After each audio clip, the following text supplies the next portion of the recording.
Welcome back to Blast Guys Reviews. In this review, we'll be taking a look at Joytoy's officially licensed Warhammer 40k Primaris Space Marines Imperial Fist Bladeguard Veteran. Looks pretty cool. These are for dog collectors. Recommended for at least ages 15 and above for collectability. And this packaging it comes in. A nice black box. Nice artwork of the figure on the front. Top of the box. Bottom of the box. Here at the side of the box, if you want to pause and read all that, you can. Copyrights, some company information, probably material information. On this side of the packaging. And here on the back, we have some product images. On the very large one, showing the figure and all the accessories that are in front of him. Product images here on the side, front, back, and a close-up of the figure. Looks really cool. Can't wait to get into this. So let's see what it looks like inside the clamshell. Alright, there he is. All nicely packaged. Each piece in his own slot. Looks good. So let's check it out. Alright, Warhammer fans, there he is outside of the packaging. And I must say, first impressions, what caught my eye was that helmet is not white as I expected it to be. It's more of a grayish helmet with a darker grayish wash, but still looks pretty cool. So let's check it out. Here's our helmet. You can see it has more of a gray appearance to it. And then we have the metallic blue eyes. Same paint that we see for the power nodes on the swords. Black vent. Silver cylinders on the side. There's the other helmet. The other side of the helmet. Here is a nice little piece on the top. It's like you kind of like won't go 360. Well, maybe if you force it. Yeah, just barely. I mean, that diameter here is actually smaller than... Does it say V1 body? Oh, it is a V1 body. Nice. So you don't need all that extra space. Just maybe just because the helmet's pointier on the front is the reason you have that real closeness. We have up and down, side to side. Pretty nice. Here on his chest we do have this very interesting plate. We have the red with the sword. Then we have this unique cross style dagger with the white skull on it. I do not know what the symbols are. There's so many symbols in this lore. So if you do know and you want to share, please do in the comments. I'd appreciate it. The red and sword, and then that one. There's a close-up. Two purity seals here on that panel. Man, he's getting blessed pretty good. We have the like metallic-ish maroon skull and wings. Looks very cool. On this pauldron, we do have this black trim. And then we have this piece in the middle, this insignia there. Then we have the Imperial Fist logo there with the black trim on that pauldron. Looks pretty good. This arm has that very cool metallic iron skull with the cross design with the studs on it. Why is that light glaring on everything today? Definitely a shiny piece, I guess. But there it is, close up. This gauntlet basically looks like a knight's gauntlet with just the studs on it. They point end. The arms, they will rotate 360, but for some reason I think I may need to heat this. Does have butterfly joints right there. And I want to force it. So they do rotate 360. I'll probably need a hairdryer. Bicep rotation 360. Double jointed elbows there. The wrist is 360. We have the down, the up, the out, and in between, anywhere you want to be. So the elbows, that wrist is kind of tight too. The hands, they're flexible, but perfect tolerance for a weapon, so that's good. On his belt piece, we have a very large gunmetal belt buckle with this PVC cloth here. It is underneath of his chest there, so this chest will go back and forth, a little side to side. Here we have an empty hole for maybe one of his accessories. A little buckle there. On the back here we do have a plate, which is this is removable here. Skull and cross with a silver chain. We have a cylinder here that's removable. This is another accessory. Pretty cool. Here we have his sword. Here's his case. It's like a copper gold color. Silver dot, silver chain. There. And on the front here we have this little pouch with this little casket with a skull in it. You have this PVC type of plastic here. It's just strapped to the case.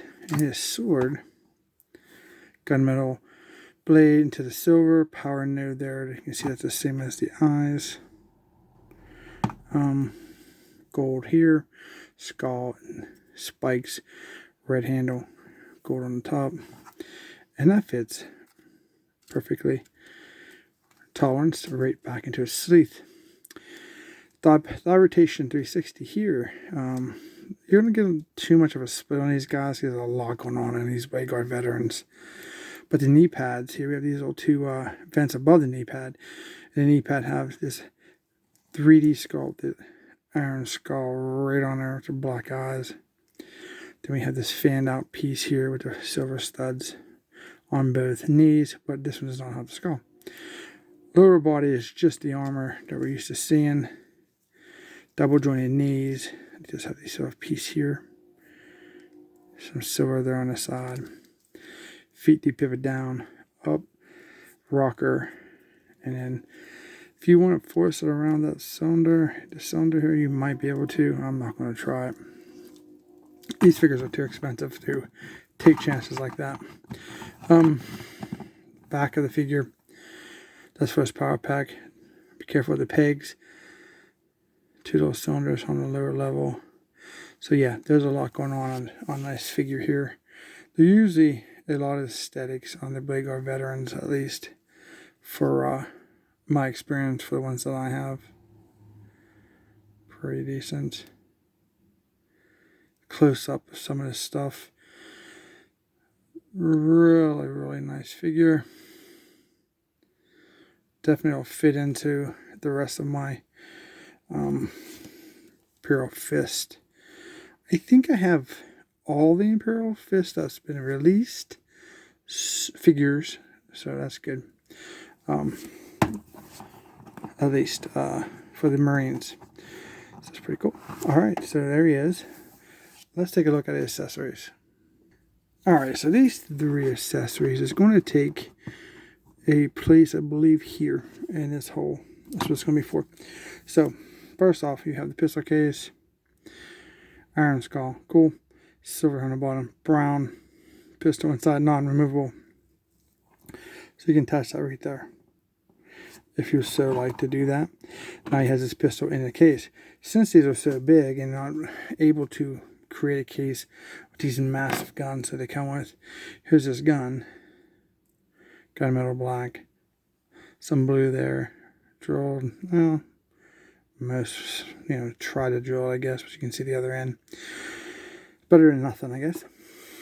Top of the gun, like the revolver type cylinder there. And then you get this, which is basically a non-case version. So if you want to put that on there, pistol in his hand, you can do that. And he looks pretty good. So let's see how tolerance is here. That's a little tight for the V1 body, but it went in, so that's how he holds that. That looks pretty cool. So give him kind of a angle pose so you can see the grip on that thing, so it looks good. Just gonna get these out of the way because they're not the greatest things anybody wants to really see it. I mean, get the extra hands, you get it, 2 extra hands. So those are out of our way. It comes with this really beautiful shield. Like an off-white, black trim. Gold inside, has a cross. Iron skulls throughout, 3D sculpted. That's a nano sticker. Beautiful. And then silver studs throughout. That's such a beautiful piece. One of a kind accessories, boys. Back here with a bunch of power nodes, man. This thing is going to be on fire when he lights it up. You have the handle that is removable. Be careful. Some seem to be tighter than others, but you can also put it in any position you want. So however you want to get the exact pose that you want, there it is. Looks pretty good. Alright, the last two pieces we have his power pack. Yellow, you notice he has this fixed piece on top. We'll take a look at here, 1 sec. Gunmetal vents. These are articulated, but they're stuck pretty good. I'll have to heat those up. Silver studs throughout. There and there. Silver on the side here. Silver on that side. On the back. A couple silver hoses painted. Then we have this halo type piece here. It's kind of sharp. Done like a gunmetal color. And that just simply pushes on the top of that. But be careful with the pegs, guys. Those are definitely breaking points. So that's what these two pegs are on the back for. Let's check out tolerances and see. Pretty snug, but it went in pretty good. I want to be very careful taking that back out though. So there's that. Looks good. Let's take a look at his sword, because he is a Bladeguard veteran, so you got to take a look at that, right? See how well he holds it with that particular trigger finger hand, which is really good. That looks fantastic. And then let's see what we can do. I can bend the elbows, but I can't bend his. I gotta go ahead and see what I can do with hair dryer to get those arms to rotate. Man, it's stiff.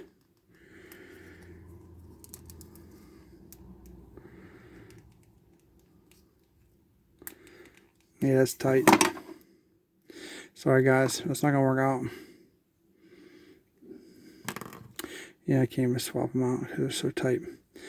Yeah, you need a hair dryer for that. I don't have one with me, but I'll tell you what I'll do is I'll give you an idea how that looks the best way I can here. Maybe I can get the SIDS. Kind of like that. So it looks very awesome. A lot of detail. I like how they have a little bit of black on him and then black on here. That's really just enough to make it look, unison. So there he is. The Imperial Fist Bladeguard veteran. Looks awesome. Do recommend him. I'm trying to remember what these things cost. It's been a while. I don't remember. I know he's above $60 mostly. Pros and cons. He got a lot of accessories. He's really cool. He's just pretty much like the other ones. Just got to heat mine up. That's the only con I got for this guy. Heating him up. Yeah, he has some tight spots. That's not usually happens for the Warhammer figures, at least. I know other Joytoy lines are more prone to heating than the Warhammer figures, but I guess I got one I have to heat up. One's better than 10, 15. Alright, so I hope you guys enjoyed this review. If you did, don't forget to like, share, and subscribe. Comment down below. And we'll see you in our next review.